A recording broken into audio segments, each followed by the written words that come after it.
the faculty so that they can actually see what the faculty have in mind for this fall quarter, how the courses will be formatted, what the expectations are, a little bit about prerequisites, perhaps, a little bit about what the course content and style and flow and cadence might be, and what the expectations are for that course coming up in the fall.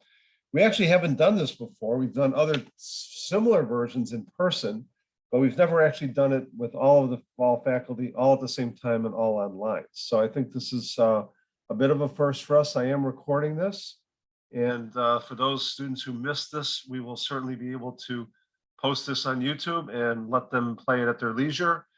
We have a very specific agenda for today, and I do want to keep it a little bit tight only because we've got a lot to cover, and I definitely want to keep this under 90 minutes. So for those who don't know, I just recently had knee surgery. I had my right knee replaced. So sitting here even for 20 minutes is a bit of a exercise in agony, but I'll probably be turning my camera off so I can get up and stretch and move around.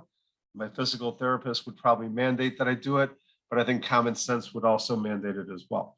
The sequence basically starts with the focus on the core classes. So as you all know, as all our students should know, 402, 405, 407 are the core classes for the fall.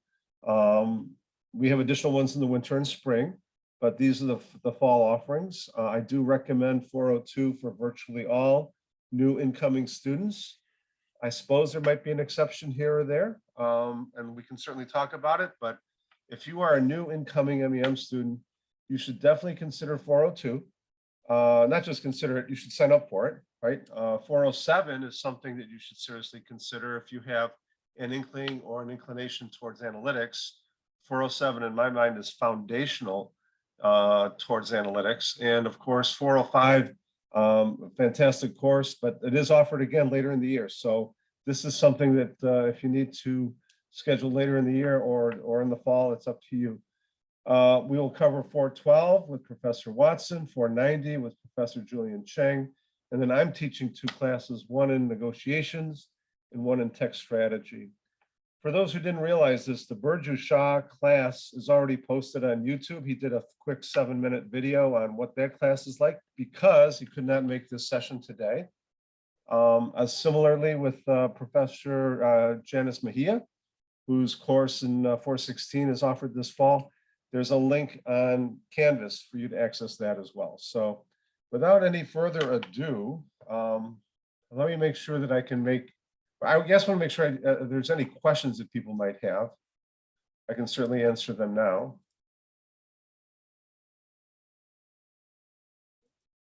All right, I'm going to allow my screen to be shared now by Professor Max Fernandez. Max is an MEM alum.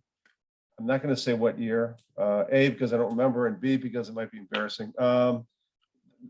Max has been running and working with Prism Business War Games now for several years.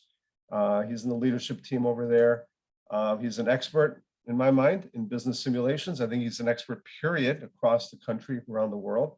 And I think this tool and this particular flavor of engineering management is more or less unique to Northwestern and MEM. It's unique to how we choose to deliver it. Most MBA programs would choose to put the business simulation at the very end.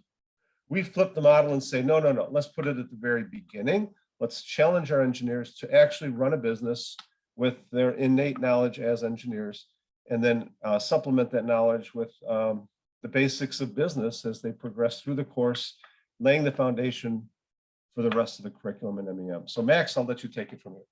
Well, thank you, Mark. That was a very nice introduction. Good morning, everybody. My name is Max Fernandez. I work for a company called Prism Business War Games.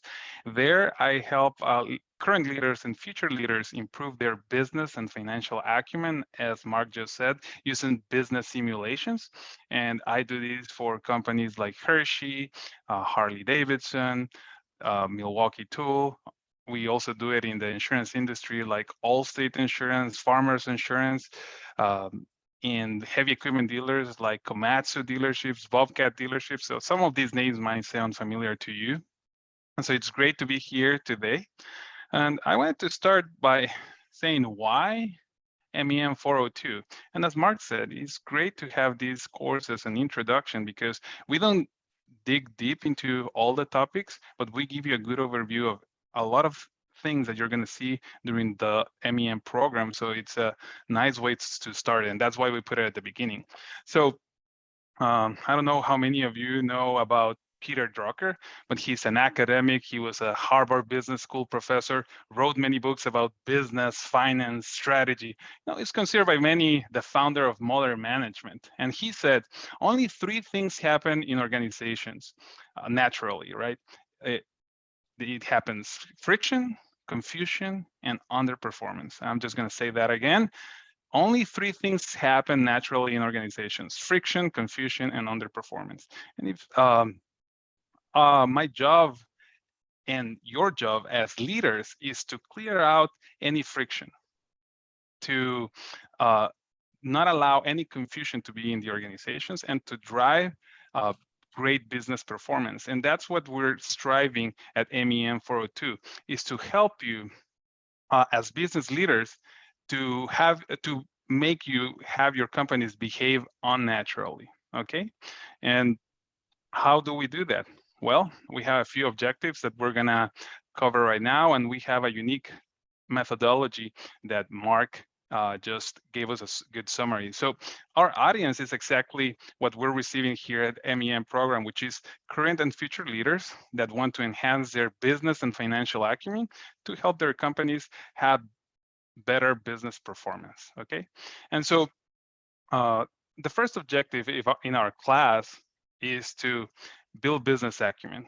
And by what do we mean by this? Basically, we want you to have a total business perspective, a big picture idea of your businesses.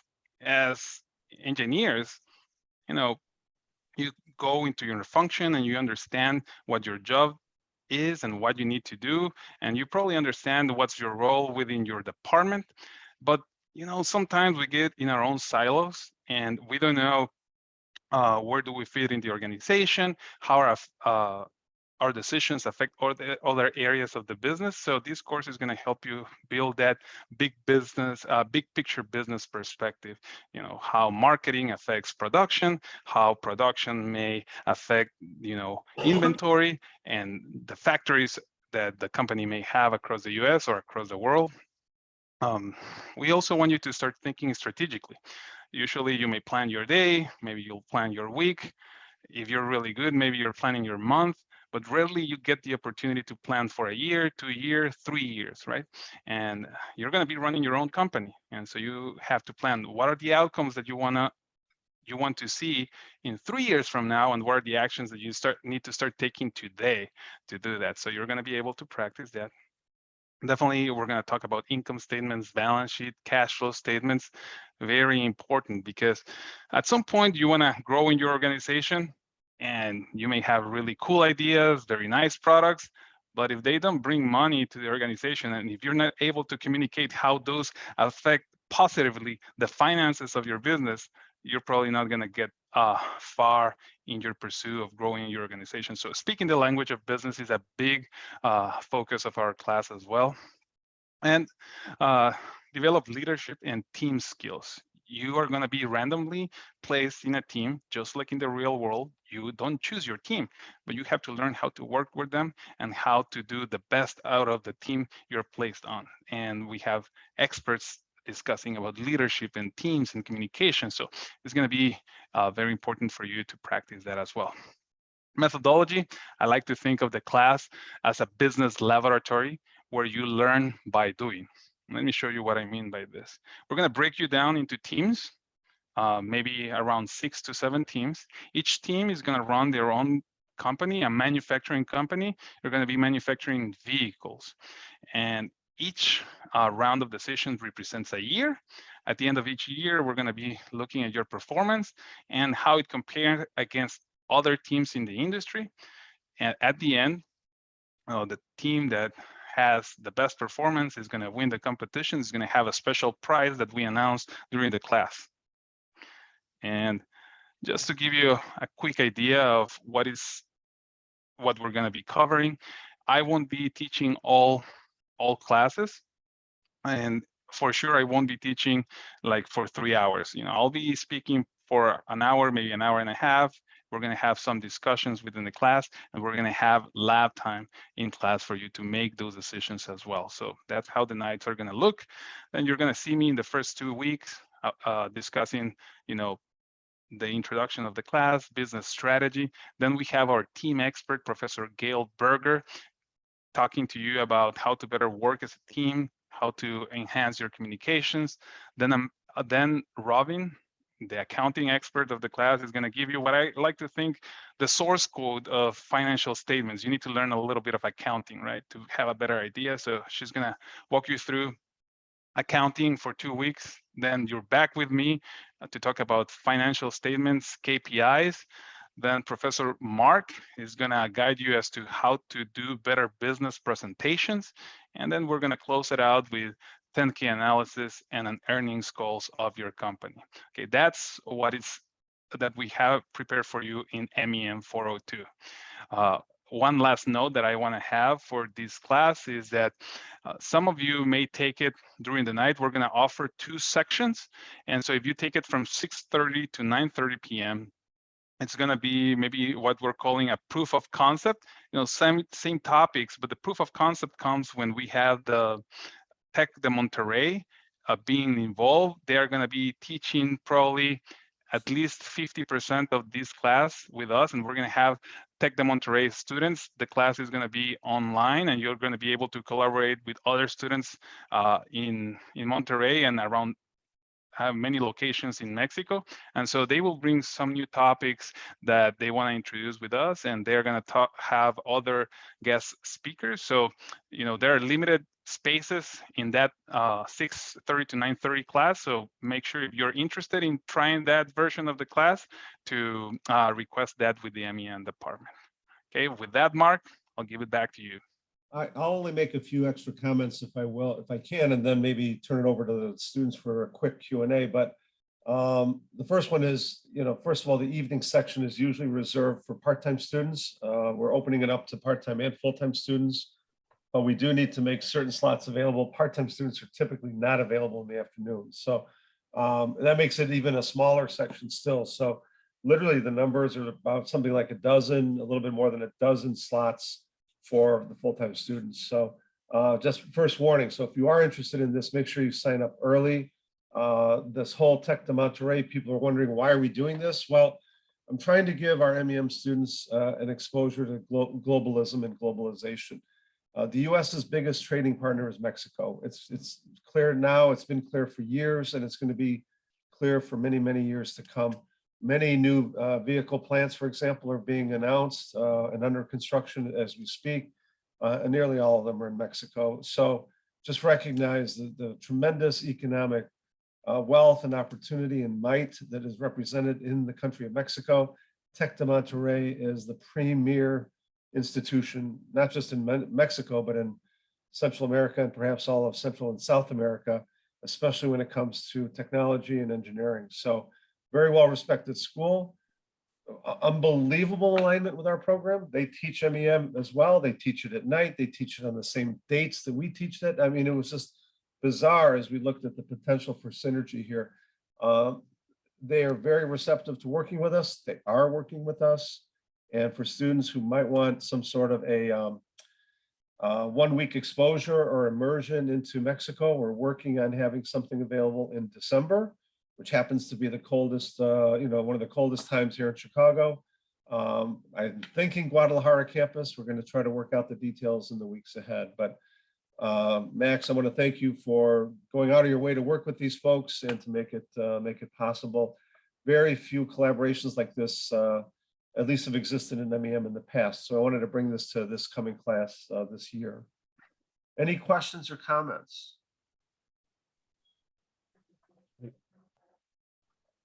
Yeah, hello. Hello, Yeah. Professor. Yeah, I have a question for Professor Hernandez. So Yes. I want to ask, so if a student is going for this collaborative course with Tech Monterrey, so the schedule will remain same, or the timeline that you have mentioned just now, would there be any change in that? Just because you have just now mentioned they would be adding some of the some of the classes according to their time. So just curious to know what extra they will be bringing to the table as far as the syllabus or the course content is concerned. Great question. So we're gonna keep the same schedule. The only thing that is gonna change is the time. So there is a class between 3 and 6 p.m. The timing for the one that you're speaking about is 6:30 p.m. to 9:30 p.m. And what we're gonna do is we're gonna trim a little bit some of the lectures and maybe some of the lab time in order to fit in some of the guest speakers from Tec de Monterrey. And I'm working with Professor Enrique Diaz. So we have been working on that as well. You're not gonna be missing any content. If anything, you're all gonna be having some new ideas coming into the schedule. But we're gonna keep the same dates and the same topics with added ones in some of those days. That will be announced once the class goes live.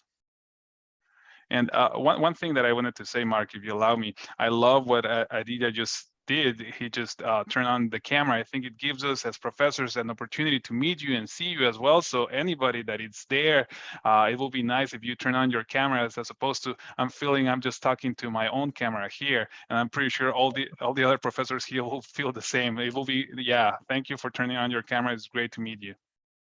And to be honest, anytime you're in a hybrid or online situation at Northwestern, whether it's a class or a meeting, I highly recommend turning that camera on. I will request it now on behalf of every faculty in MEM that you not only turn it on, but keep it on. I guess the exception would be if you have to step away for a moment, or maybe you're having a sneeze attack or something. But other than that, please keep it on. It shows us, believe it or not, with your facial kind of feedback, whether you're engaged or not, and maybe we need to change our tempo or change our delivery or ask a question or answer a question, right? So please do that throughout your stay here at Northwestern MEM. I believe who's next is Professor Amjad Shafiq. Amjad, I know you're teaching 407. You've been teaching it for some time. I think I've made you co-host, so you should be able to share your slides. All right, good morning, everyone, or good evening, good afternoon, wherever you guys are, and welcome to MEM. And I think this MEM 407 course, which I am going to share, let me just click on where is the share button.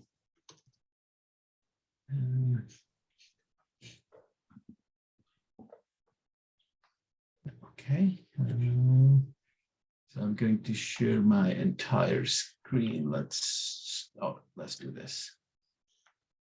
Okay, so you guys can see my screen. So MEM 407, I just, like this is the syllabus item. The main focus of 407 is really to help you with optimizing. And there are different elements throughout the course. There are 8 different modules that you will see. And each module is kind of built upon the other ones. So when we start our journey, and it will help if I have the right course on. So sorry, guys. Let me just.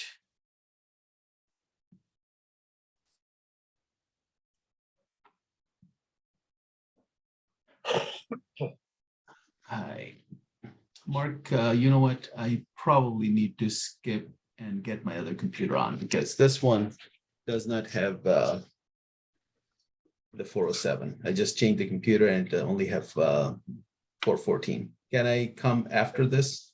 Yeah, no problem. I'm looking ahead to the agenda here. Professor Vijay Viswanathan does not seem to be on at the moment. So maybe we could skip ahead to Professor Mike Watson. I've just made him co-host. I think he can share his screen. Yeah. Then we'll come back to you. Yeah. Perfect. Oh, good. All right. I'm Mike Watson. I teach the Operations Excellence class. Let me just expand this a little bit. Yeah, let me just give you a little overview of sort of what this is all about. We're teaching this one's coming up in the fall. Again, it's been about 1.5 years, I think, since we ran this one. So what's this one based on? So if you want to think about the origins of class and sort of where would this come from, is think back to the late 80s in the US when Toyota was clearly on a run and taking away a ton of market share from the US automakers. And this was felt like something big was happening in manufacturing, like a big shift and a big paradigm change. And what was going on is that in Toyota, there's a gentleman named Ono who was kind of heading up lean production, which you've all heard about. And so, lean production became a big trend, and lots of companies started to adopt it when they realized that Toyota was doing something completely different. There's other things that came out about the same time. There's Ely Gold Rats, the goal, which is still used and talked about today. This came out about the same time. And what this course is about is sort of understanding these concepts, but more important, understanding the science behind these concepts. So, a lot of times when I hear people talk about lean or even talk about the theory of constraints, they're talking about it at a high level and they don't necessarily understand the science and the details behind it. Because what I want to do in this class is help you understand sort of why did lean production work for Toyota? Why did the goal work? What were some of the key insights so that you can then take those key insights as building blocks and use those in your company. So in the situations that you face.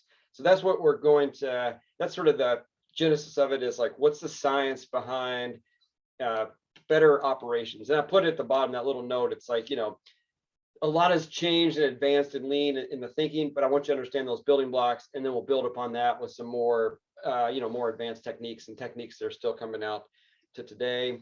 I borrowed this quote. It's a little self-serving, but a student of mine, Lokesh, several years ago, posted this up on LinkedIn. I took a screenshot of it, but basically talking about, the ideas that we talk about in this class is they're things that you can immediately take to your job. In this case, he had an internship and he was analyzing some production data, doing some visualizations, looking at variability, all the stuff that we talk about in our class. And then, lest you think like this is only about, factories and manufacturing, it's not. These ideas that came out of this movement are everywhere. So, you see them in the healthcare space. How do I make healthcare more efficient? How do I make hospitals more efficient? You see this in the services industry. How do I deliver products better? How do I run my back offices more effectively? You see this in software and IT shops. I just heard a podcast just 2 days ago from a software company, or a company that's helping people who do software development apply these same techniques to software development in their IT shops. And then you'll see this pop up in general management trends as well. Andy Grove, the famous CEO of Intel, this was kind of the Bible of Silicon Valley for a while, this high output management. And a lot of the things he talks about that helped him manage were ideas that kind of came out of lean production. We'll talk about those as we go forward. And as I think, like, who should take this class? I think, the target audience is obviously, if you're in operations, like if you're in a factory or a hospital and you're running operations, like you should take this class to sort of understand what these fundamentals are. Then it's also more than that. It's like, if you want to be the COO, Chief Operating Officer of a company, this class will help you understand sort of what are those concepts, what do COOs talk about, and how do they think? Like, this class will sort of give you that background on sort of where the COOs are coming from. I should say, if you want to be a COO, or if you want to have an intelligent conversation with a COO, this class will give you that background.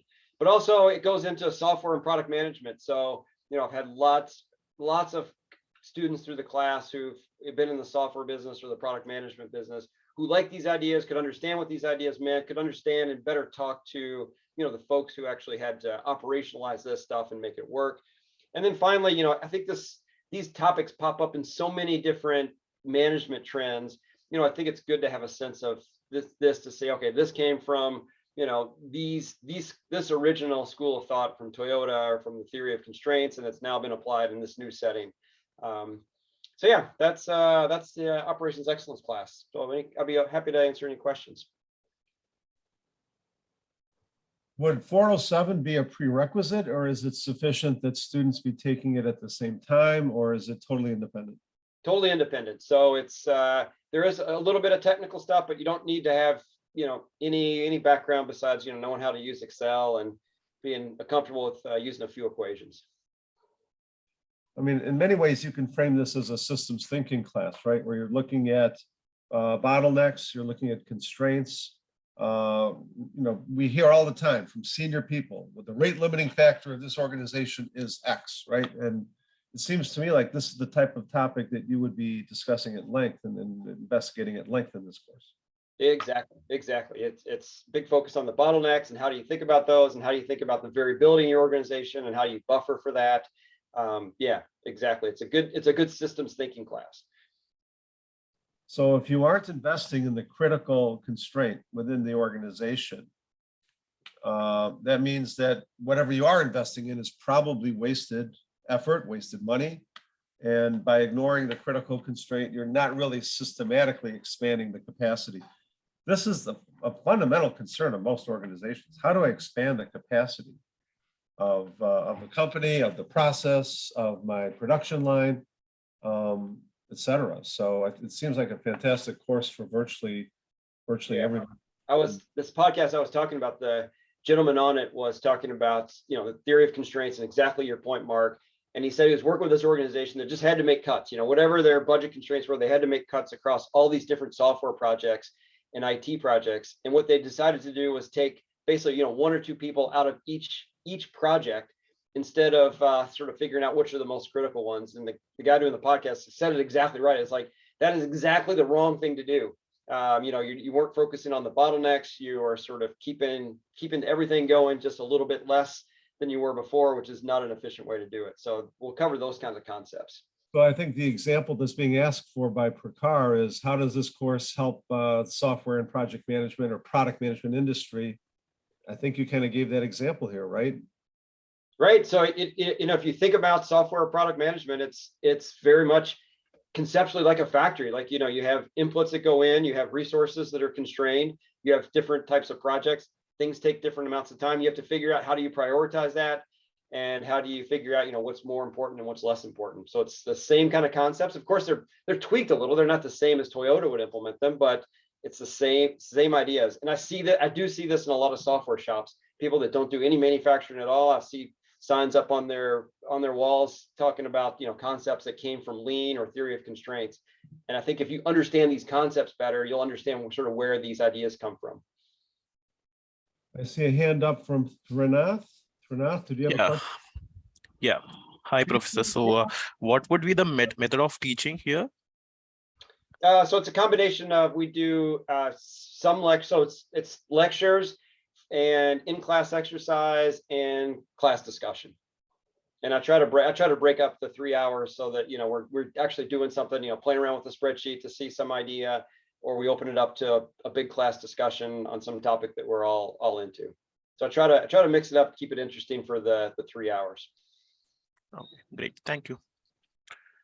And for what it's worth, Eli Goldratt and the theory of constraints and the goal have been foundational topics that I think in many operations management type courses, it's considered foundational. I mean, it's basically the type of content you'd expect to see. And, frankly, it's what people are talking about on the shop floor. So if you don't have something like this, you're not really going to be very conversant in what people are trying to do, or even what they're talking about, right? I guess, Manal, you had a question. Is it necessary to have on-field operations experience to take this course? Will it be good for a process simulation person? Yep. So you don't have to have any kind of operational experience. One of the benefits of the book, The Goal, it's a kind of a funny type of textbook because it's a novel, and that sort of gives you the experience of what it's like to work in a factory. So definitely don't need any type of operational experience. Just need an open mind and willingness to learn, and you'll be good to go. All right, thank you, Professor Watson. I believe we do have Professor Vijay Viswanathan with us. I've been able to make him co-host. Vijay, we're simply sharing our slides and going through the course for the fall.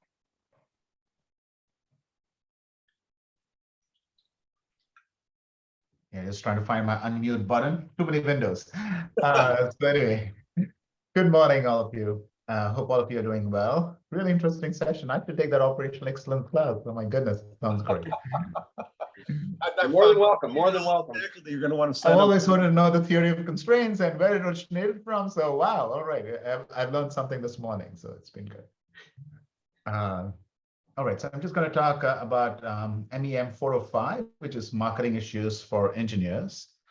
Let me just quickly share my screen.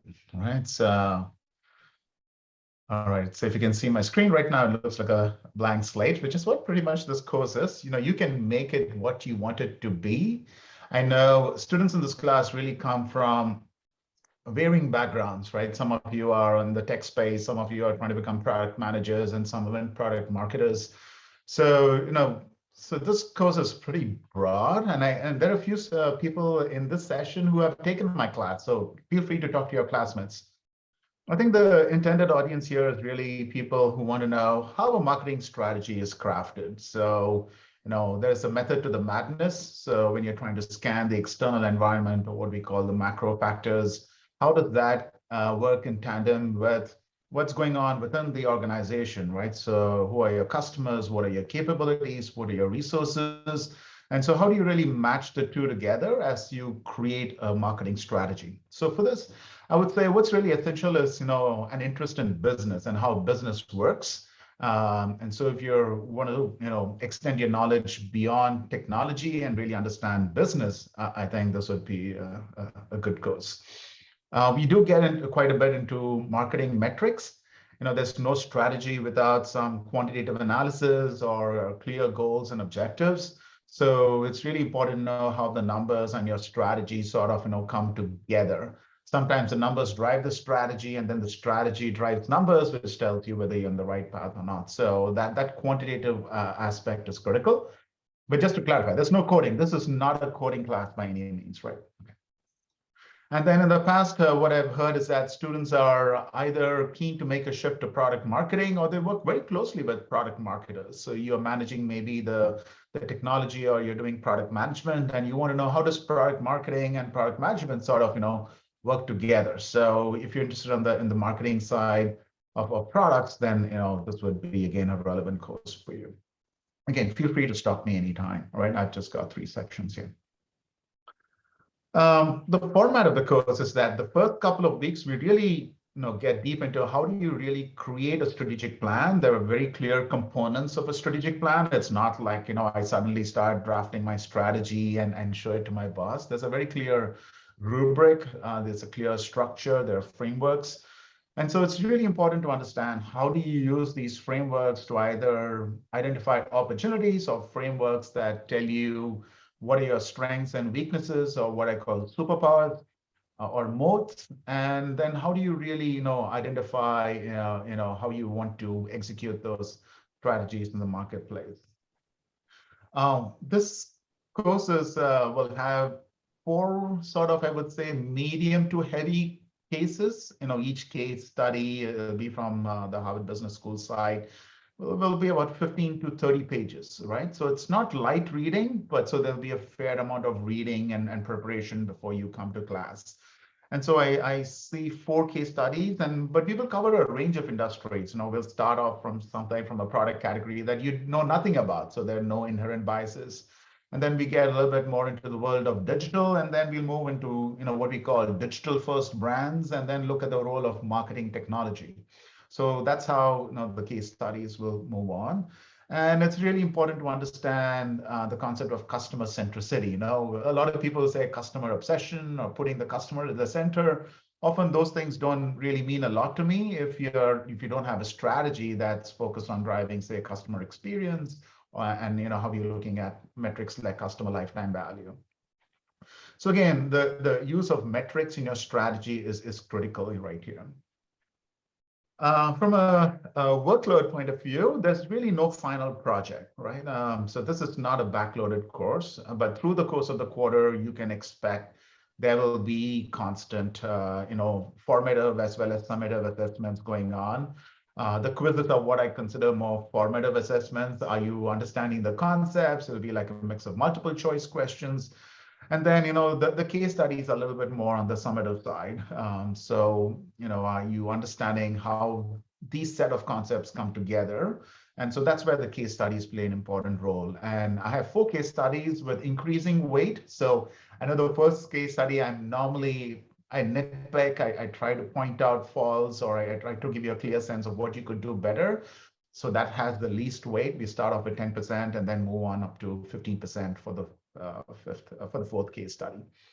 And then there is a final exam. So you just want to make sure, how do all these concepts come together?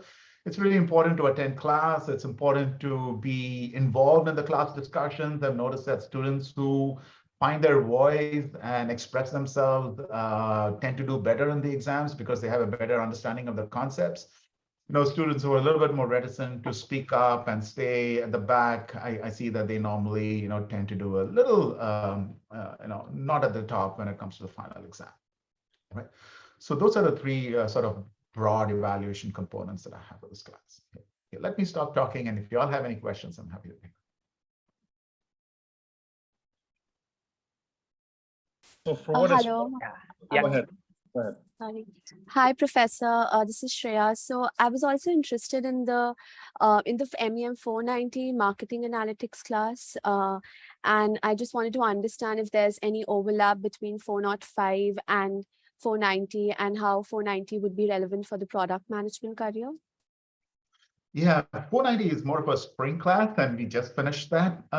So the overlap is maybe on the quantitative side. So whereas in this class, you might learn a metric like customer lifetime value, in the 490 class, you will actually see how to use data to create a churn model and then compute customer lifetime value.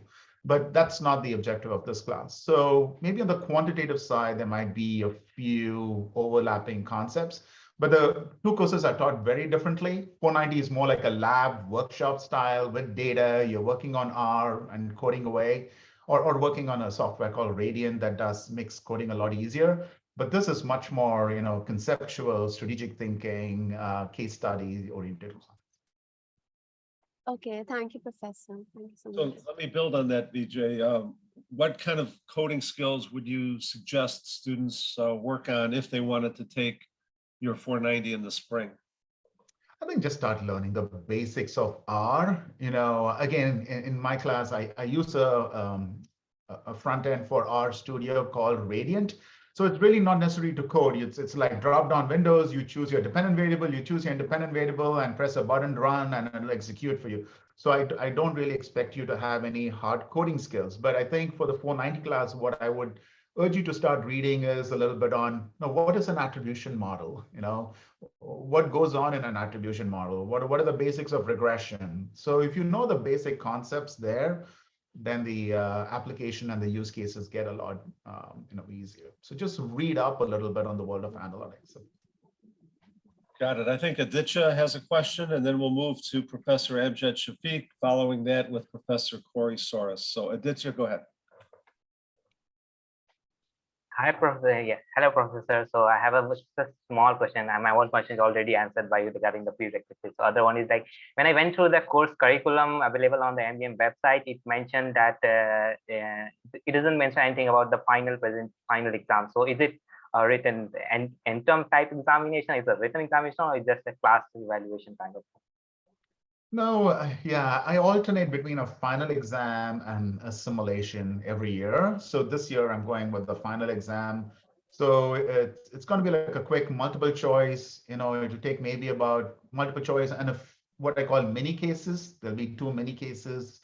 But again, it's fairly easy to pick out, what's going on in this case and answer 4 or 5 questions for each one of those 2 mini cases. So it'll be about 2 hours.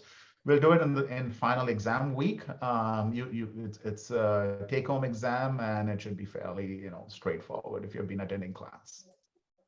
Thank you. Thank you. What I failed to mention early on is that there's kind of a revolution going on in the world of marketing. The traditional marketing view as taught in the old days by schools like Kellogg School of Management. We're now seeing a whole new generation of marketing and marketing thinking and processes coming out of schools like the Medill School of Journalism. So Medill, and where Vijay is not just a professor, but he's also in the leadership role. So he's an associate dean over there. So you're going to be able to see kind of cutting edge, leading edge, almost, what would you say, revolutionary or next generation marketing? Yeah, I would say next generation of customer centricity. So a lot of people talk about customer experience. What does it really mean to drive customer experience? It's not about just making the customer feel happy, but a constant state of engagement, as we call it. And so we really get deep into some of those concepts. We have empirically proved that engagement drives long-term value. And so we focus much more on concepts like lifetime value as opposed to just sales and profits. So we are interested in the long-term sustainable business model for a business, and that's what we focus on. So one last question before we move to Amgen, but are some of these Medill courses at the graduate level available to MEM students, or are they pretty much closed? Yeah, no. They are available. Lots of courses, both in the full-time program, and we also have an IMC professional program. The students look very much like you. So those courses are definitely open to students in the MEM program. Well, the IMC program is world-renowned. I believe it's probably double or triple the size of MEM, and it pulls students from almost every corner of the planet. So, and it's been around long enough to say, yeah, it's got traction. It's working. People find value in this. So I congratulate you on such a great program over there. With that, Amjad, I'm assuming you're back online and ready to share your screen. Yeah, I hope so. Let's take it away. Let me see if I can start sharing again, and I'm gonna share my OneNote. All right, so MEM 407, that is decision tools for managers. So the main goal of this one is not just to teach you how to do linear programming or optimize or do anything. My goal in this course is that I treat you like a leader or future leader for this course. So my lectures are typically divided into 3 parts. The first hour and a half, I'm going to bore you with all the details on how to do the programming, how to use Excel. It's all Excel based. And so there is nothing really high-end programming or anything. And then what I do is I have a very high-end random number generator. Now I'm just kidding, just in Excel. I create teams of 4 or 5. And then every week you're going to have a different team member. And I will give you individual teams, individual assignments that are related to the topic that we discussed in the first hour and a half or so. You work on those assignments as a team. And then after that, you come back and you teach the rest of the class what you have done. So sometime I give you the assignments right in the class. Sometime I give you ahead of time to look at it, depending on the complexity of the topic. So my goal is at the end of the night, after 3.5 hours, let's say you learned about the regression analysis or decision analysis or time series forecasting that you see on my screen. At the end of the night, you go home tomorrow morning. Let's say you want to do something about forecasting. You will have some idea what type of forecasting I can do. Is it trending? Is seasonality? Things like that. So every week it's a different module, and sometimes it builds upon it. The first 3 modules are kind of independent. The second part, where you see the optimization word or linear programming, it starts off with this very simple linear programming exercises. Then it will go to the next level where you do some linking programming. And then it will go to simulation. And then at the end, it's good to know how the queuing theory works. And so that is, after every part, there is an exam. And with that exam, you're done. There is no final exam. So, but during the weeks while you're working on it, I must caution you, and I have to be very honest in my assessment, that it takes a little bit more brain energy to solve some of the problems than for different weeks. So make sure that you have ample time to work on the problems. So everything is really uploaded to Canvas, and everything is done at 11:59, and you will see the syllabus and all that. So very structured, very systematic. There is really no no surprises. So if there is a surprise, there will be like something happened to me and then you won't see me, but that would be the only surprise. It will be very disciplined course. Academic integrity, 0 tolerance. I don't take it easy. You do the creativity on the exam, you do something very fun and say, let me just copy something from my Harvard Business Review to impress me. I won't be impressed, but you will be depressed. So don't do this, anything that is challenged or even thought of as you are touching the boundaries of an academic integrity, and I'm very serious about it. So in terms of the course calendar, It's all there. You will have it. This is from the last year, but your homework is due 11:59. This is what we are going to cover this week, this week in class. It's open book, open notes. So most of the thing is, my job in life is not to make you memorize the thousands of formulas and how to do all the definitions. My job in life is that when you go into the industry, you are a leader. You could go in, you can speak to it, you can think about a problem and see what is the best tool that I can use. And I will make sure that you have ample problems to work on. And the other thing is with the cognitive skills, if you see something, you do something, you explain it to somebody, when you touch something 3 times, it kind of gels. So my course is, whether it's a supply decision tools for managers or for supply chain management or any other course, you will be seeing the same type of a pattern. First lecture, then group exercises, then teach back. And everything is, like very, like into modules. I actually use OneNote, but it doesn't have to be that way. So that is, and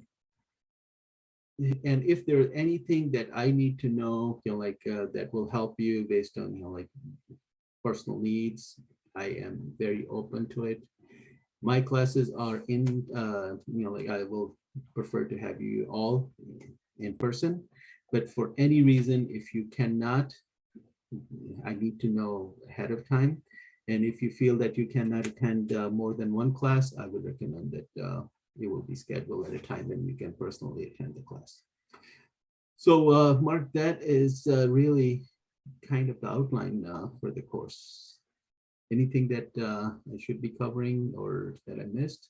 No, your point about academic integrity applies to pretty much all the courses here at MEM. We have a pretty standard policy. Once we've detected or suspected an academic integrity violation, it gets escalated typically to the dean's office. From there, it gets adjudicated by the dean. They have a pretty consistent and standardized process for hearing both sides, looking at the data. But I'll warn you, right? It's the preponderance of the evidence. So in other words, is it more likely than not that cheating has occurred? And that will be the standard. And once that decision's been made, repercussions follow. So, we won't get into too much detail, but yeah, we do want you to adhere to all of those standards across the board in every course you take inside McCormick or outside McCormick. Is this course available beyond the fall quarter? I believe you're also scheduled to teach this in the spring. Is that correct? That's right. So yeah, look for this in the spring. It's definitely going to be something that you have two chances at, but I do recommend people who have an analytics orientation, you want to take more analytics-based courses. The sooner you take 407, the better. But the other flip side is this is not a trivial course. We have no trivial courses, but this is, for some people, they consider it somewhat difficult. Would that be fair? It's absolutely. And that's why I want to make sure that you are not, I'm not sugarcoating this course. It will take some brain energy. It's a simple problem. You won't be reading, like a 50-page, article or something, but you have to really sit down and see, okay, how would I formulate the problem? Because formulating the problem in the most optimized way, this is really the key. Anybody can solve the problem, but how would you do it quickly? Yeah, and I think if MEM teaches anything, it's how do you ask the right question first and foremost, right? And then how do you formulate the problem so that when your solution comes out the other end, that it's meaningful. Aditya, you have a question? So yeah, Professor, I have 2 questions. One is already asked by someone on chat. What's the software which we'll be using for this? Is it Minitab? And the other one is the MEM website mentioned that the prerequisite is calculus-based statistics and equivalent. So can you tell a little bit more about exactly what in that calculus we need to know for this course? Let me answer your first question. You are welcome to use any software that you like. But Minitab, for the regression analysis, I have seen some students using Minitab, but after that, it's more Microsoft enabled risk platform application. The second question is because the decisioning, it really, you have to have a good understanding of statistics, because you cannot just, like come in and say, okay, I want to make a decision and I don't know how, the distribution, what is a normal distribution, what is, like a different type of distributions. So that is really where we want to make sure that you have a good understanding of statistics, because when we come up with some of the topics that we are going to cover that are related to statistics, because when you're optimizing, you don't have a perfect solution. You optimize, you make sure that this is the best solution, and that is based on statistical evaluation. So I won't be spending a lot of time on statistics, but if somebody's struggling, obviously, I help them out. But the expectation is that you need to have basic understanding of statistics. Calculus-based statistics, it's great to have it, but understanding statistics and not completely shocked with, like Weibull distribution or things like that, then that would be a challenging course for you. Thanks, Professor. So this isn't so much based on, for example, calculus or differential equations so much as it is your probability and statistics work that you're doing this summer. So if you struggled this summer, right, put a little bit of extra energy into those areas that you're struggling with. Make sure those are solid for you, because they're going to be tested and stretched when you get into Professor Shafiq's class. Is that fair? Absolutely, because you need to know what the t-test is, what is f-test is, how to read a Minitab or Excel regression report, and how to make decisions, because how to optimize a model, even if it's a simple regression, how would you do that? So, but yeah, a good understanding of statistics is going to help you save a lot of energy during the class. I think I see one last question from Neil Shah. Yes, hi, Professor. I had a question regarding your supply chain course. I wanted to know if there is any coding language which I should be knowing before I come for that course. No coding language. It's more on the concept of supply chain, and whatever exercises we'll be doing, it will be in Excel. Okay, thank you, Professor.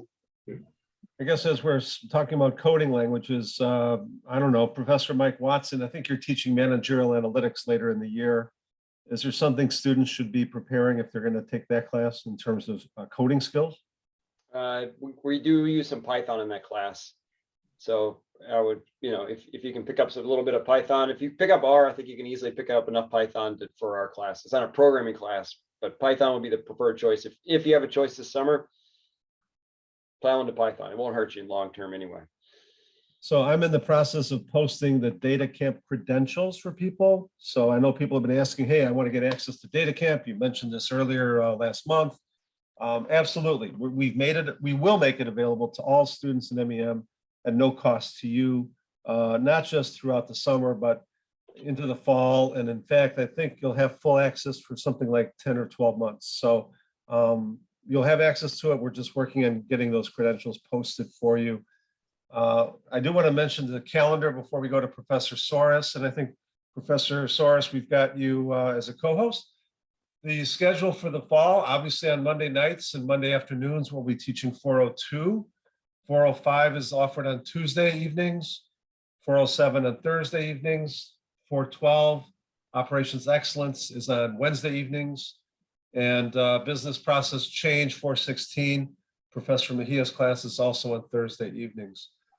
I think it's the only Saturday class we have this year is Professor Corey Soros, Organizing for Innovation, right?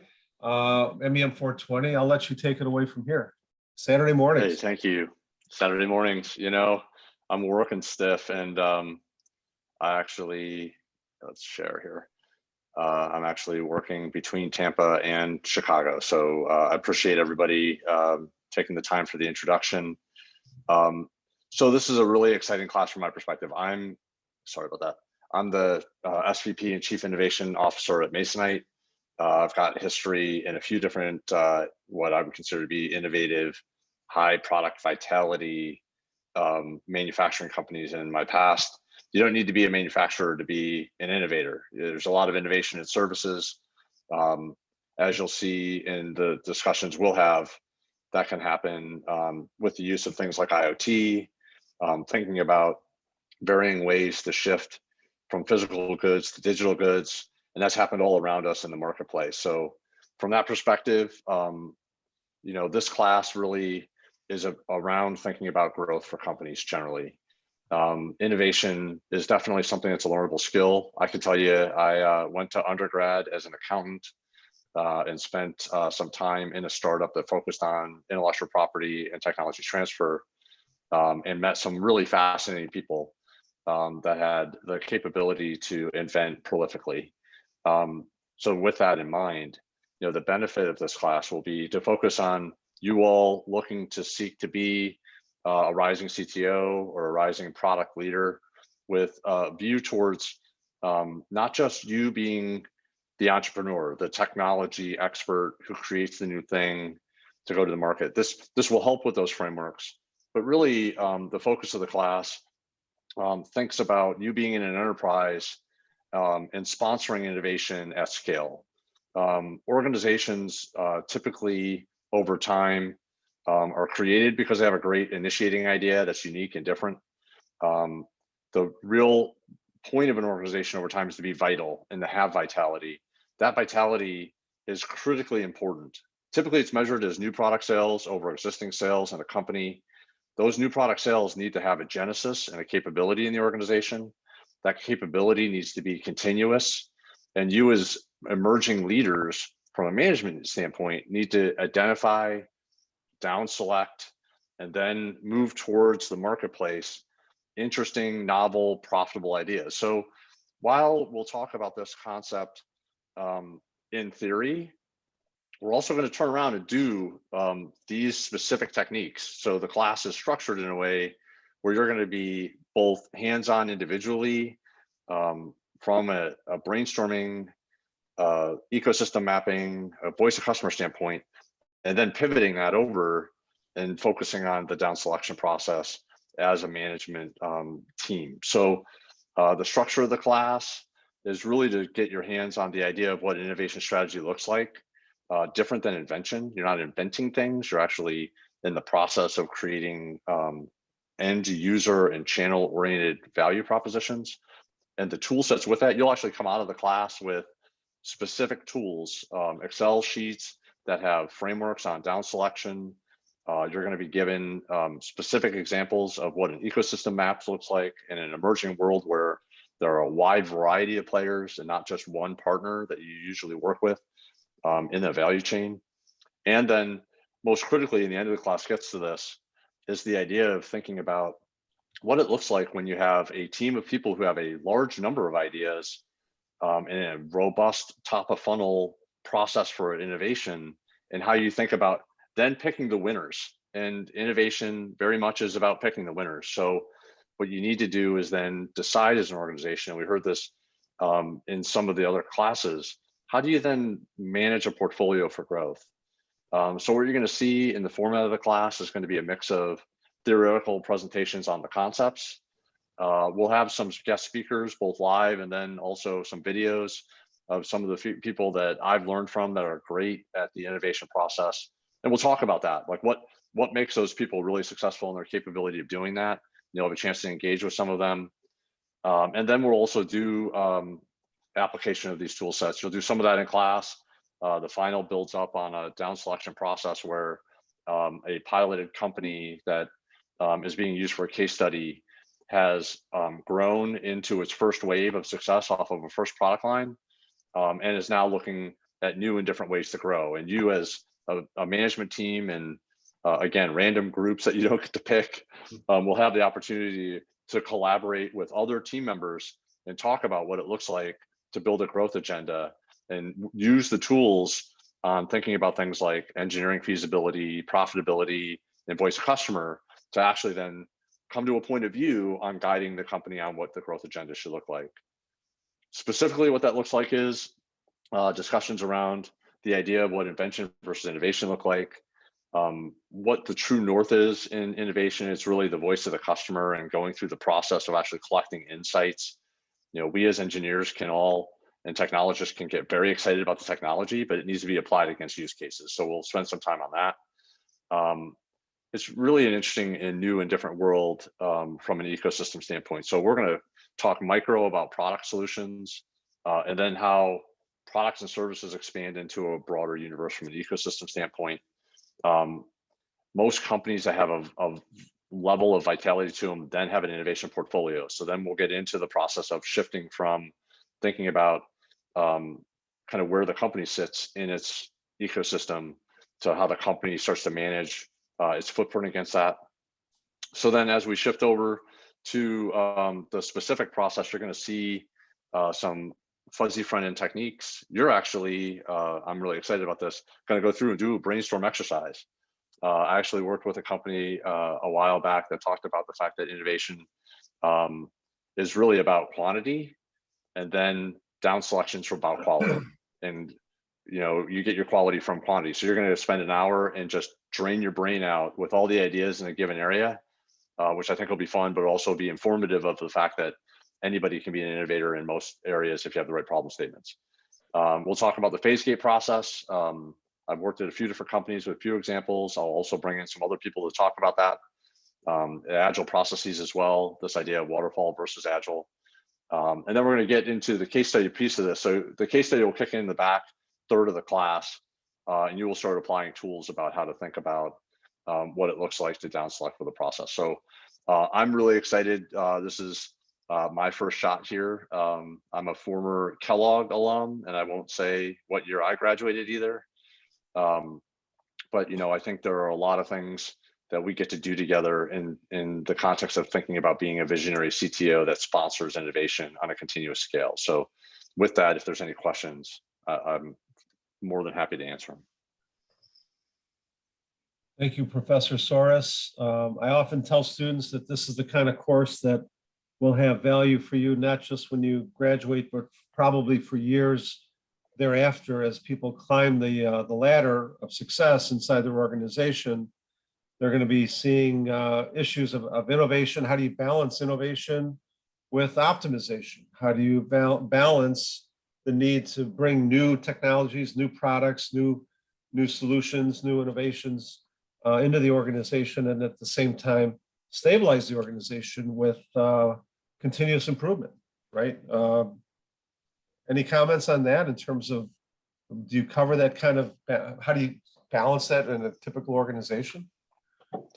Yeah, it's the situation cases. It's great point, Mark. A situation case in a lot of companies is different. I worked at a company in Black & Decker where the vitality rate, new sales divided by existing sales, was almost 50%, meaning the company had a continuous pipeline. And to your point, then the decisions were, how do we raise the bar to the big ideas? And to your point on optimization and organizational sustaining, there was a lot of activity in that organization around driving the results of the organization through innovation. I would now work for a public company in Masonite that has 3% vitality, and 70–80% of the organization's efforts are on sustaining the base organization. So those problem statements are very different. The company I'm in now is building an innovation capability. And we need to then talk about how we make selections between the core business investments and innovation. So in the class, we will definitely talk about, in the innovation portfolio assessment part, how do we think about investments for innovation? How do you make presentations to senior leadership, in the business and in product around what investments look like on a multi-year basis? And how do you get the payback for that, especially in situations where you're trying to grow the innovation agenda? And trust me, in many cases in your career, you will not be at the Black & Deckers of the world with 50% vitality. You're going to be at the Masonites of the world at 5 or 3. And you're going to need to come in with a justification case on how do we build the case here to become a more innovative company that drives on growth. It's a great question. All right, thank you. I don't see any other questions. I think we should probably move on. Is this course scheduled? So the answer is no. If you miss it this fall, you'll have to probably wait until next fall. I wish there was a better way around that. Maybe if we had a much larger class incoming in the future, but we've tried to keep MEM small so that we could keep the quality high and then we can keep the experience level, high as well. So Professor Mejia, welcome. I've already told students that your video has been posted. Did you want to say a few words? Hi, welcome to the MEM program. I'm sorry I'm having issues with my video, but if anyone has any questions or would like additional information about the course, please feel free to reach out to me. I'm happy to provide additional information or speak to any students one-on-one to talk about the course. Thank you. So the course, in this case, MEM 416 Business Process Change. It's been a very popular course in the past. It's a fantastic course for those in the process and project management concentration. It's probably the foundational course for the process side of that equation. Process mapping, consulting, classic work with consulting, doing IT, business transformation in the trenches, actually changing processes, adapting them to the needs of the organization, looking at people, looking at technology, looking at process, integrating those three. Is that a fair summary of the course? Yes, absolutely. Thank you, Professor Roret. Yes. No problem. And one thing that I would like to add, we're going to look at cases where companies have successfully managed change processes, as well as companies that have struggled in that area.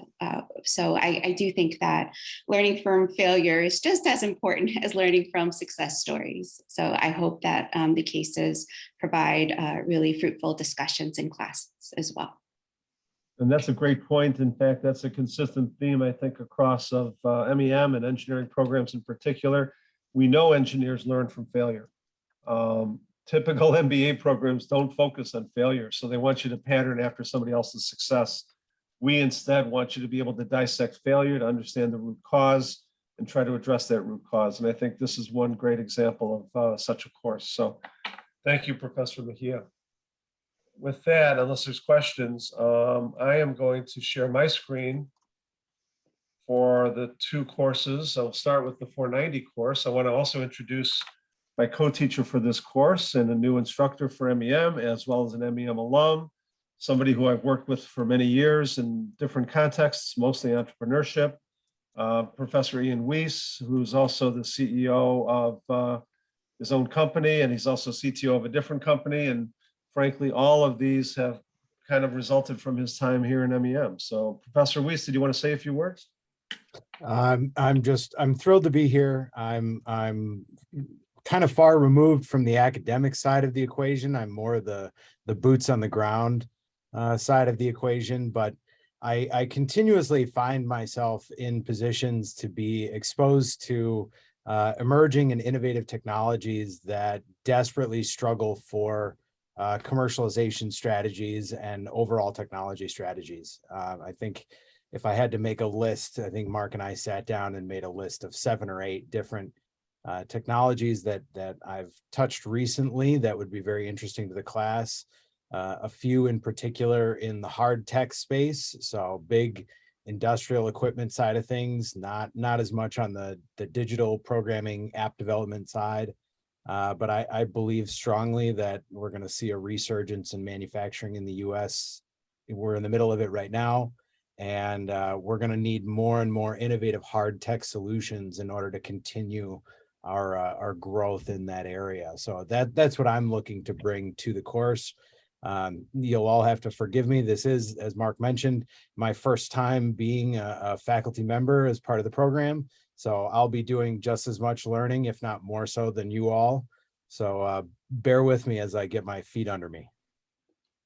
All right, thank you, sir. And let me just kind of go through my slide that I'm sharing with you here. Our intended audience for those in MEM who are nearing the end of their studies, ideally, but we will accept those who are just beginning, who have an intense interest in this space or see that this is going to fit their future career as a product manager, more than likely. Students who need to understand the linkages between technology and business strategy. So we're not starting with business. We're not starting with the ecosystem. We're not starting with the market. we're breaking all those rules. And I apologize to my fellow faculty who are cringing right now, especially Professor Soros. But, you know, frankly, we're starting with the technology here. We're starting with, you know, hey, you've got a new phenomenon. You've got a new widget. You've got a new phenomenon that's never been seen before, or a new, I guess, technology that is patentable, but at the same time has not any market traction at all. And, you know, frankly, you say, well, how often does that happen? Close to 80%. Hey, Mark, you know, Yeah. I will tell you, Tony Fadell was in a plant in China looking at a small hard drive, and that was the beginning of the iPod, right? Like, I think you're exactly right. Sometimes you get a technology and you find the right application for it. So I'm not cringing. I think that there are a lot of sources of input. I think you're exactly right. Yeah, but you got to admit the textbooks tend to disagree with what I just said and what you just said. For sure. And For sure. you know, frankly, if you start with the technology, you might as well start with a bullet in your head. But the truth is, I mean, it was Steve Jobs who stood up with a Wi-Fi chip, held it up and said, what can we do with one of these? And the rest is history. I mean, my God, he started with an iPod, and the Apple empire has grown from there, right? So we're trying to understand this linkage between technology and business strategy, right? So how can technology inform and update and revise and refresh business strategy? How can new business opportunities, new businesses, new products be created from new technology, new technological effects? Product managers and project managers in general will find value in this course. I know project managers are not responsible for strategy, but they're responsible for implementing and for achieving that strategy, whatever that strategy is that's possibly defined outside of their domain. The format of the course, we will have weekly case studies. We'll be discussing in class. We'll exemplify one or more aspects of technology strategy formation and decision-making. An example would be, how do you monetize a new technology? And there's many different ways to do it. How do you protect that new technology? How does that protection scheme, meaning IP, right? How does that relate to the monetization schemes and how you can actually extract value? So we'll have weekly case studies. We'll be discussing the role of platforming, technology evaluation, risk management, roadmaps in particular. How do you optimize the role of roadmaps? How does innovation play into this? So this does feed into the 420 class. But we'll also get into technology monetization and the overall, I guess you want to call it the field of T2M, technology to market, right? So how do you bring technology into a market? So you want to systematically find the ideal beachhead market for any kind of technology. And that can apply to startups, but it can also apply to an existing firm. With an existing firm, you have cannibalization and other issues that you need to deal with. So we're going to talk both about the entrepreneurial opportunity as well as the intrapreneurial opportunities. We're not going to be discriminating here. We'll have guest speakers. We'll illuminate various aspects of technology strategy. Articles on tech strategy, weekly case studies, progress towards the final project. Now, what is this final project, right? You'll be assigned to teams and you'll be assigned a piece of technology. So again, technology first, we're going to ask you to figure out what is the proper product market alignment? What are the opportunities out there? How can you do an opportunity assessment? How would you rank order those opportunities? How do you present that to senior leaders in a coherent way? And if time permits, actually do something of a pitch deck, right? So this will all lead to a business model canvas. It'll lead to a pitch deck, but it'll also lead to a pretty decent market study to say, okay, what is the true opportunity here? How do you quantify it? And then how do you value it, right? So new technology gets valued in a variety of ways, but one of them is actually through systematic risk reduction. And the other one is through the various markets that you can penetrate and the various products that you can create. So that is a kind of a nutshell. One of the projects we were talking about is STEM Loop. STEM Loop comes from one of the labs here on campus. So we will be tapping into laboratory technology. STEM Loop in particular is a biological assay that looks at basic contamination, and whether it's inert or whether it's biological, you can actually determine a lot of things, for example, lead levels in water, right? So these sensors are very miniaturized. They can be applied in different contexts. They can measure different things. So now you've got this huge matrix of applications, different markets that can be served, different problems that can be solved. How do you systematically look through that matrix and determine the beachhead, the right, first step that will optimize your return? Ian, any comments on that, or did I miss something? No, not at all. I'd expand a little bit on STEM Loop. STEM Loop is a technology that came out of Northwestern.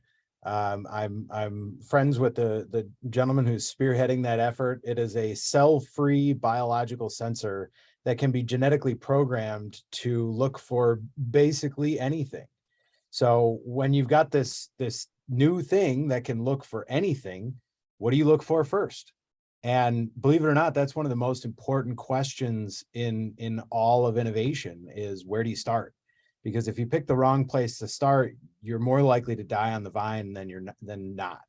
And there are myriad examples that I can bring to bear in the class of very similar circumstances, of particularly promising technology that absolutely will die on the vine. None of us will be able to benefit from that innovation if the initial beginnings of the strategy aren't worked out appropriately. And very rarely is it the inventor or the original innovator who has the tool sets necessary to bring that new product to market, to bear. So the driving question is, if 85% of all patents go unmonetized, meaning they sit on the shelf, they decay, they age out, they become worthless. Sometimes they're auctioned off, sometimes they're given away, sometimes they just die on the vine, as you use that word. So first of all, why is that? Do engineers not understand the business? Do business people not understand the technology? Are we literally talking past each other? Are inventors just that? People who invent, but not actually able to monetize and to bring to market, right? The number of times I've worked with brilliant inventors who have a brilliant invention, and I ask them the question of what is their monetization strategy, and they look at me like a deer in headlights. I don't have enough fingers or toes to count how many times that happens. And that's what we want. We as engineering managers need to be able to step in and translate from the inventor to the business side of the dynamic. So Mayank is asking, can this course, first of all, does it overlap with 437? 437 is much more focused on business strategy, macroeconomic conditions, external and exogenous factors, the stock market, how the market interacts with the firm and vice versa, especially under different economic conditions. Very little is dealt with in 437 regarding technology or technology strategy. So I would say there's very little overlap. However, for those who want to take this as an audit, this course, meaning 490, we will accept that. We do prefer people to be on ground, but we will accept online students as well. And what else can I say about it? It could be used as a substitute for 437. If you petition as such and can create a good rationale for why that should be the case, the MEM office will consider that. But in any case, this course, this is a first-time offering. We went through a design phase this summer with some students, and they put together a lot of great content here. The question is, how much can we squeeze into the 10 weeks? There won't be a shortage of content. There will be a surplus of content. So I'll warn you now, and I'll recognize that this potentially can go in a lot of different directions. We're going to try to focus you on a technology first T2M kind of strategy here with this class. All right, with that, let me move on to 429, which is the negotiations course. So I've been teaching this now for more than 10 years. So it's the opposite of 490. 490, we literally invented in the last 6 to 9 months. 429 has been around maybe for 15 years. I'm using case studies here. Every week is a different case study. Each case study builds in complexity from the prior. So we're going to start with something very basic. You guys are going to be able to negotiate real world scenarios face to face with other students, usually, at least initially, one-on-one. What will happen later is we bring in some role playing where it's one-on-one-on-one. So you'll have a three-way negotiation, and then you'll have team-based negotiations. negotiations in this world can be split into bargaining and dispute resolution. Bargaining is where you are looking often at pricing, you're looking at delivery, you're looking at issues of basic purchase, right? The bargaining cases represent about 60–70% of the class. The other 30% are mediation. So mediation is where, or dispute resolution, where we're trying to solve a problem, right? You'll see that in the technical context. We always use technical case studies or case studies that relate to technology or product development. So you're going to see a lot of them relate to that kind of context, and you'll be able to see very different from a Kellogg version of this course that would be maybe focused on real estate or focused on some other transaction that is not engineering related. So this course has been adapted for engineers. You will have some guest speakers, limited theory. I'm not going to lecture much. I'll probably lecture less than an hour a week. There will be some Pareto optimal solutions, some game theory, if you will. We have a fantastic textbook. We will have cases from Kellogg. And you will have grades based on your case study preparation, the summary of what's in the text, a sit-down midterm exam that is closed book, and it will be online, so you can take it remotely if you need to, and a final project. So what's that final project? We're going to look at historical negotiations involving technology, and we're going to have you look at how they came to conclusion and then have you critique them in, I guess, after the fact. So how could a better conclusion have been reached? So you're going to look at, for example, Mercedes Chrysler, the tension there, or perhaps the issue between Firestone and Ford, famous issues that have arisen between supplier and customer, and how those things could have been better negotiated and better resolved in hindsight. So you will get a little bit of a history lesson there from each other. As a team, you'll develop your history lesson for the rest of the class. And I think you'll find it to be very worthwhile. We get at least 11 negotiations in 10 weeks. So if you have very little practice, by the end of this quarter, you'll have much more practice in negotiations. The folks that I think really should be taking this course, product managers, project managers, systems engineers, I would say anyone who's negotiating on a regular basis, and that might be 80% of us. So I've been torn in the past making this a core class. I'll be honest with you, the reason I don't is I don't want folks to say, look at how much less flexible Northwestern has become. I want to maintain flexibility. I don't want more than 7 core classes, which is where we're at now. But if there was an 8th core class, this would be it. Questions or comments? So 412 and 429 are scheduled at the same time. I don't see a way you can do both, with one exception. 429 will be offered next fall, so you could always wait till next fall. You might say, well, wait a minute, professor, I want this to help negotiate my salary or my internship or my job offers. Point well taken. We only have so many days of the week. I wish we could optimize scheduling better, but as it stands, I think there's very few scheduling conflicts, but this is one of them. You're right, Rupa. Any other comments or questions? I don't know, Ian, did you take 429? I did. I took it from Gail. Yeah. And I'm torn because I think everyone should take operations excellence, and I think everyone should take negotiations for engineers. So the conflict is an interesting one. But even if, I'll put it to you this way. I took the class, I did very well in it. I found out I'm a pretty good negotiator. I very rarely negotiate in my day-to-day life. I find situations where everybody can win, so I don't really need to negotiate.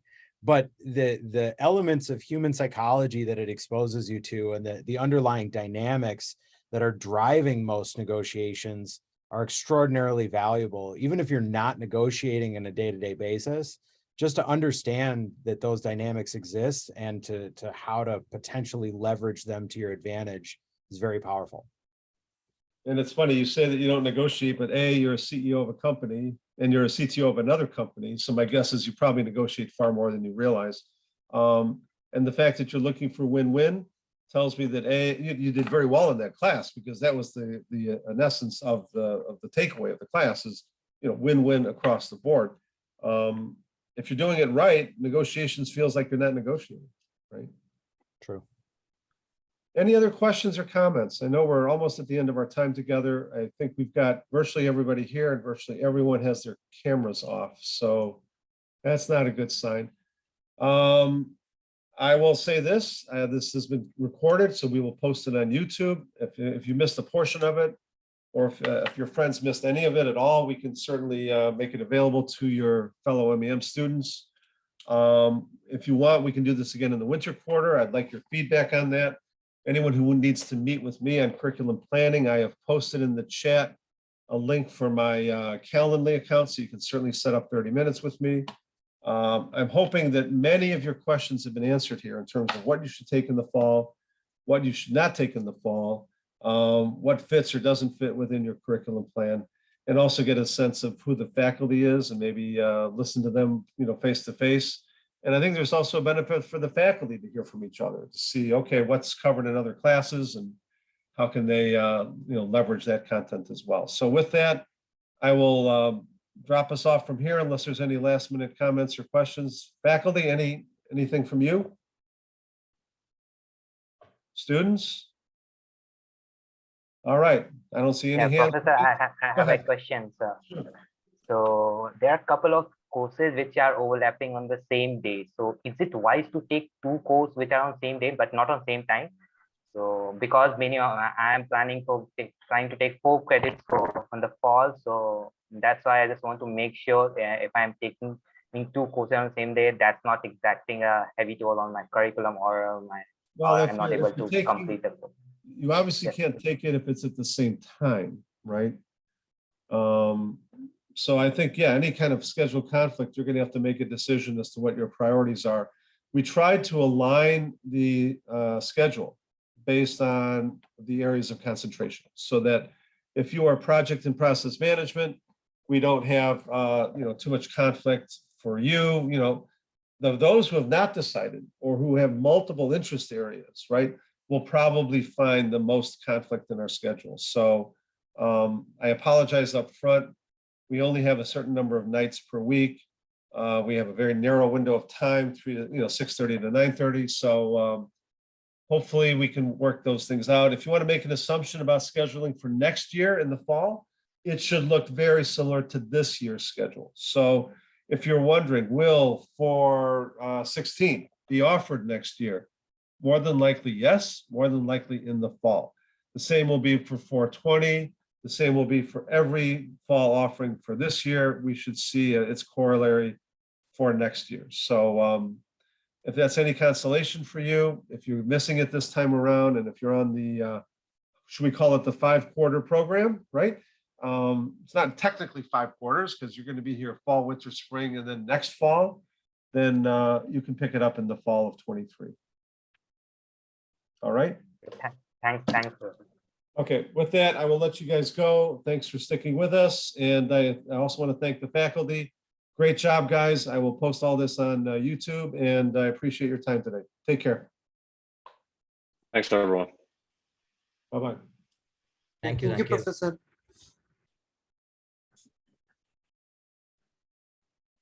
Thank you, Professor. Thank you. Take care.